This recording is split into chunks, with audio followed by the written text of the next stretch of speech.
Ƙungiyar Hausa Youth Ghana na ci gaba da taka rawar gani don ganin cewar zangon Ghana ya samu tsayuwa mai kyau tare da matasan zango sun samu karbuwa a tafiyar duniya.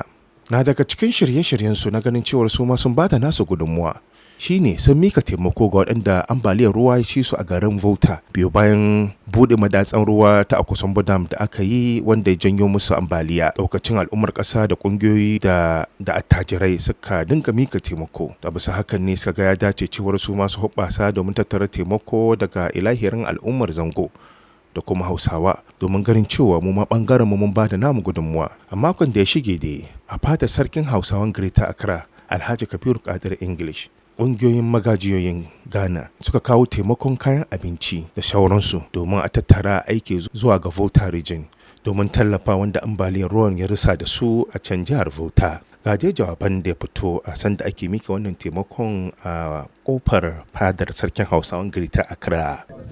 Ni magaji kuma komai dai tare muke yi, tare muka preparation ga muka zo muka present yasa Allah ya cika muna niyan mu, ladan da ke cikin Allah ba kowa da ya contribute.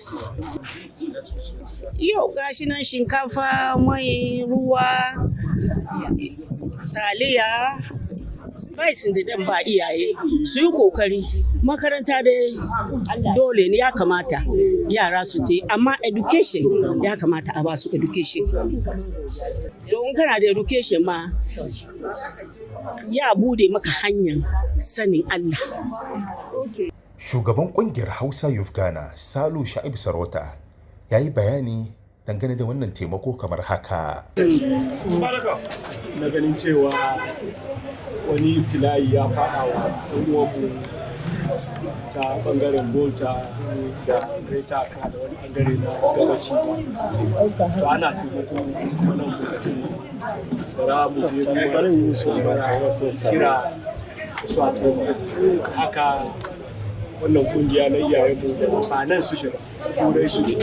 Amma yau da yake duniya ta dunkule ko daya sai suka samu labari suka ce kuma ga da za su fita wannan fada mai daraja, fada mai girma su a biyo ta kanmu kai.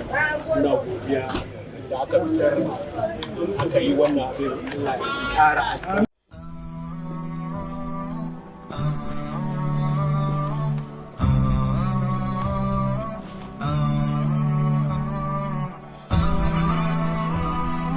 HAFIZ TV, unique every day.